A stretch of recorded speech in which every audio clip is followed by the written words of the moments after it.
Today we're installing a hidden fixture towel rail. These are really neat because once installed, you don't see any visible screws. It looks clean and modern, just like the one down here. Let's go through the steps.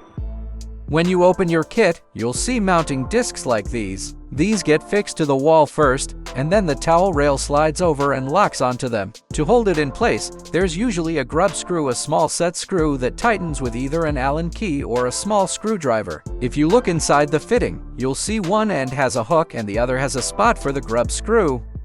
Tools and materials needed: drill or cordless driver, drill bits, self-drilling screws, screwdriver, Allen key for grub screw, level, measuring tape, pencil, hidden fixture towel rail kit rail, brackets, screws, grub screws, wall plugs or anchors if fixing into drywall or plasterboard, construction adhesive optional for extra support. Step 1. Measure and mark. Start by measuring the correct distance between the two brackets. Use a level or template to mark your drill points. Nothing looks worse than a crooked towel rail, so take your time here. Step 2. Mount the brackets.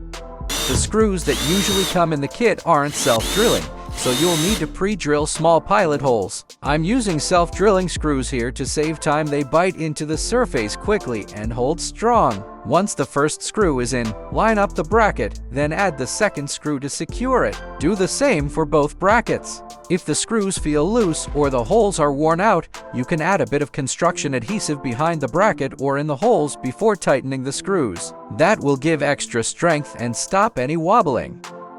Step 3. Attach the towel rail. Now slide the towel rail over the brackets. Tighten the grub screw underneath until it's flush. That locks the rail in place securely.